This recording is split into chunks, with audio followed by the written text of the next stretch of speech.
you're commuting home with Katz and Cosby. Now, here's John Katzimatidis and Rita Cosby on 77 WABC. Joining us now, we have Ron Vitiello. He is the former chief of Border Patrol, also retired acting ICE director.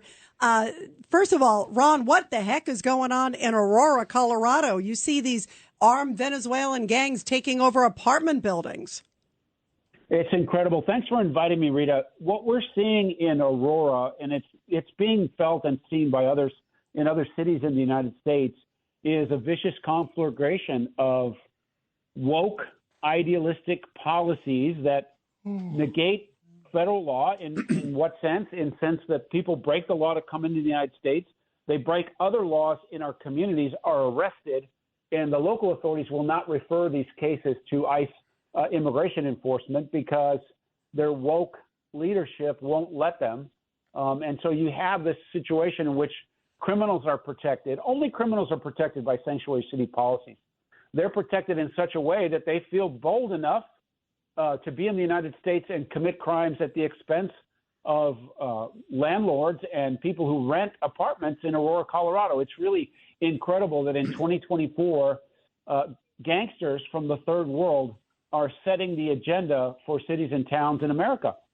Yeah, it is. You know, there was also a new report that came out, Ron Vitiello, that said that Venezuelan gangs are linked to at least 100 serious crimes across this country. And I think about the guy who killed Laken Riley in Georgia. That was that nursing student, very high profile case tied to a Venezuelan gang. It says Tren de Aragua. How serious is it for every here in New community? York City attacking cops. Yeah, same guy. Exactly, Pete. Exactly. They're not only attacking, they're shooting them. Yeah. Right. We're incredibly in danger through the likes of gangs like Tren de Aragua. You know, we all are familiar with Mara Salvatrucha number 13, MS-13. They are a scourge across this country and in the hemisphere. Tren de Aragua, just a brief history for us right here today. From 2017 to 2022, there were no recorded arrests at the border for Tren de Aragua individuals. So that gang, for law enforcement purposes in the United States, did not exist before 2022. In Venezuela, they were so powerful, so vicious, and so effective that they controlled the federal penitentiary system in Venezuela. So this is not just some run-of-the-mill gangsters, some people that are high on narcotics that are, going to go through a crime spree. This is a dedicated, vicious criminal organization that effectively destabilized the Maduro government in such a way that they controlled federal penitentiaries. Now they are here in sufficient numbers, in such numbers that we just talked about what happened in New York. We see what's happening in Aurora, Colorado, but Houston, Denver, Dallas, Miami, and Chicago are all open source reporting, local media reports of this gang fighting for illicit drug sales in each and every one of those cities. Wow. Peter King. Yeah, Ron Vitiello, this is former Congressman Pete King. I want to thank you for the great work you've done over the years. You mentioned MS-13. That was in my congressional district. And there was murder after murder after murder until President Trump came in. And then with ICE and HSI and U.S. attorneys, they got heavily involved. They cleaned it up. President Trump twice came to that district. And after that, there were no murders at all by MS-13 in that district. Now, they're still there, but they're underground. And the fact is they were crushed. And it was, again, it showed it can be done. And President Trump gets very little credit for that. But I saw it firsthand, the great work that can be done when you have a commander-in-chief who wants to get it done. Correct. If you have that kind of leadership at the White House, and I thank you, Congressman, for your leadership on the issues around Homeland Security and protecting your constituency and the rest of the country.